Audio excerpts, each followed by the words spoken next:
And I think this is where you start learning how to make excuses for people. Yes. I think I would say two things. Give people the Benefits of the doubt. benefit of doubt. Give people chance to make mistakes. Then make excuses for people. Now, don't assume this person to be perfect. Give the person some space to make their mistakes. Then don't also think that this person is actually perfect. This person cannot make mistakes. Make excuses for them. Sometimes you don't know what is going on. You don't know what the person's circumstances at the moment.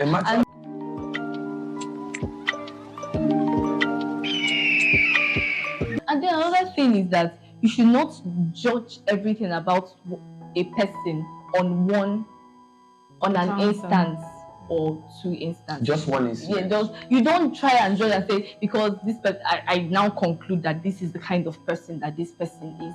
Don't try to conclude based on what you have heard about the person. Because sometimes I meet you and already have a foundation of what I've heard about you. So I'm meeting you from that place of foundation that I have. Let me say that I've heard that you are this and this and that. I'm not even giving you a benefit of doubt to show me whether you are that. I am coming to you from that place. Yes, I was teaching on this actually. I told people, please, when you come into a church setting or every organization, don't relate with people based on what you had. Don't even try it. Number one is that you might be blocking covenant relationships that God has set and put in place for you. And the person that might be talking to you is the person that has a beef. Is the person. Yeah. And the person that's wrong. He's trying to discredit the other person by all means. Don't try it when you come into a place. Listen to them so that you don't become enemies with them. When they're telling you the stories, you'll be like, what? Are you serious? You hear the stories. But when you go back, if you know the way you should relate with the person, you deal with the person wonderfully and lovely. Don't mind people's stories. Exactly. Do you know that someone has come close? Let me not use myself. I've heard about people, and when I came close, they are entirely something different. Someone visited me from Port Harcourt, and she was disappointed. At a very... She visited you at Port Harcourt. And then allow him to learn. This is an online, right? She had a business. She had a business. This was last. This was last year. This year. Wow. Cheers. Oh my God. Let me drink. Let me call for you. I don't understand. No, we are together. Somebody let me explain. She had a business launch. And then she came to see you now. So she came from Port Harcourt. Right? Yes. She has her own business to do. Yes, I need to explain this thing very well. So, and she remembered I was in Onitsha. Oh, glory. And she had been following my message and all that. Wow. So she decided that she would, that she likes to see me. So I told her the location, the church. We met in the church. And while we talked... Church, please, viewers. Yes. Church. Make sure you are meeting sisters only in the church. You have never met any other restaurant as well. Restaurant? Yes, now.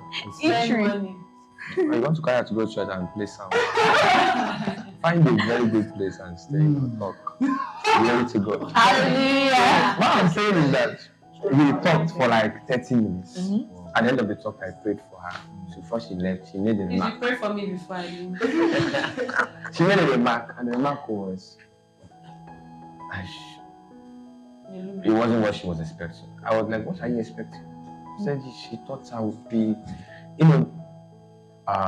sister, because we are laughing, we are talking, and yes. Sometimes when you look at people from afar, it's not what you are thinking. Exactly. You completely listen. And that's one of the reasons why you don't listen. Don't listen to everything you hear. Don't even take it to listen. And I think this is where I get to say that you believe the best of people. Yes. Don't come and believe the best of people. Believe the best of this person. Was it Paul what I was speaking? I think 1 Corinthians chapter 13. Exactly. Verse 7. He said, love bears all things. Also, I think Amplify said, also takes the best. And then they also said that in 1 Peter that love covers Is it in First Peter now? But they say that love covers a multitude of sin. So don't come to people believing to see their worst. You know, this is not easy. Let's be not honest. easy. I feel the point at all of this is if we're able to give ourselves over to growth, and the more Yeah, we for grow, grow, a whole there lot are of things things, should no longer be yes, hot a lot for of us. That means that will no longer be hot. yes. And I want to say that you should not get caught up in the offenses of other persons. Yeah. Some people hurt your friends. Some people borrow And offenses. you borrowed your offense Some borrow and offense. get angry at the church. You were not even the person that was hurt. You find out that why did you leave this church? Someone hurt my best friend, and I think this is also common, It's very common. right? It's very It's also common. Borrowing of offense. the way we respond to hurt is determined by the lenses by which we are looking at the church. I've said it before. Yes. If all of us agree to start looking at the church where you are as family, It's true. always remind yourself, this is family. This is family. This is family. Sometimes you have to repeat it to yourself. When you are hurt. That's the truth. You have to sit down and talk to yourself. This is family. There are things that people have done to me in church. I didn't respond. I had to leave. I don't even remember them now. And the reason is because of that consciousness. I just waved it away. And today we are good. Your siblings does not hurt you, and you stop talking to them. Even if you stop talking to them, it's After for a some time. particular Time. So time. particular time, they come back again. Yes, I think one of the The church is family. disadvantage of church hurt is that we try to forfeit our purpose for the pain. So you forfeit the purpose, you forfeit everything because you're feeling pain. So whenever you are hurt in church, don't forfeit the purpose that God has called you because of the pain that you're feeling.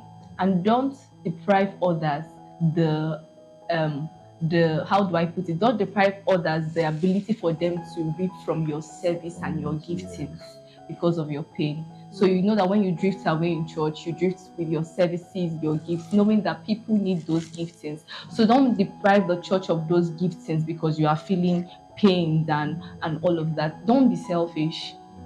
Pain teaches you to heal, knowing that if I'm selfish, I'm going to hurt people with my pain. So if I'm selfish, it means I'm going to give you pain. And I don't want to give you pain because love is not selfish. Love is not self-centered. So I want to heal so that I can also not give you pain.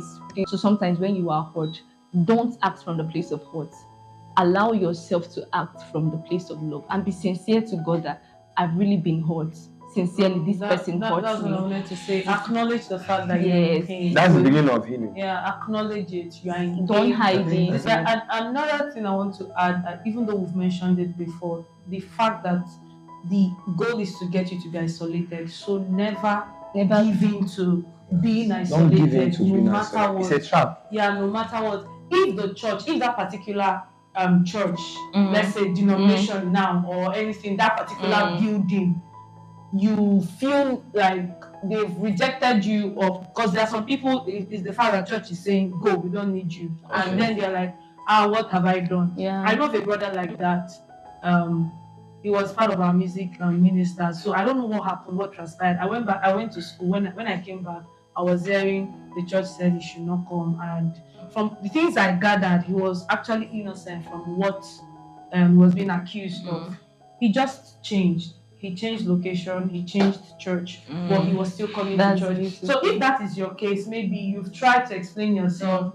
Because Jesus even said to the disciples when he was sending them to preach, if they reject you, dust your slippers and leave there. Yeah, but then don't leave the body of Christ because a particular person in a church hurts you. Never give in to isolation. I want you to try and There is this quote. I don't know if you've seen it. It's a very popular quote in the Western world. I left church, not God. Yeah.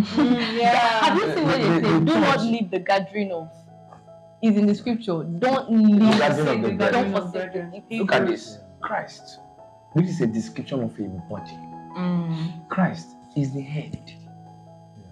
We At the body. are the body. Right? So how do you live? The body and the head is together. If you leave the body, You leave the head. you leave the head. There's nothing like I left church, not God. It does not exist. It's a trap from the devil to actually isolate yes. people. It doesn't exist. Yes. Let me say this. A pastor friend asked me a question. He said, is there a way to pastor people without being hurt? I don't think there is a way. We ask people and For me, and you need there's to no way. you are alive. What will still be happening? What will happen is now your response. You determine You how have to to determine how you And even respond sometimes, to no it. matter how determined you You are feel- to respond positively and in love, you still get to that point of I'm fed up, but then you just go back to God to help your heart. There are points that sometimes pastors are always wrong. Not in the sense of being wrong, but wrong from the standpoint of the people. Of the they members. are pastors. Yes. Sometimes a pastor sees something ahead and wants about it. You see it as, just like our parents. There are things our parents told us not to do when we are growing up. And I thought that this You packaging. thought them that we are the most wicked I'm person on telling earth you. until you grew to that point and said, found they out saw that something. And Mm. that's why I tell that thought is relative, right? So I told the pastor friend that you cannot pastor people without being hurt. The reason is different. I had to learn this by experience, honestly. And my own was God. So you cannot. The only person that can pastor people without being hurt is a high servant. A higher servant does not include Anything emotion. you do, I don't mind. If you pastor people with your heart, you have to come to that point where you get emotional with your flock, right?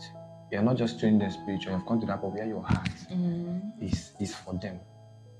So every pastor should be at that point and be open to hurt consistently. It's part of your lot when you accepted the call as a pastor. Even Jesus was hurt.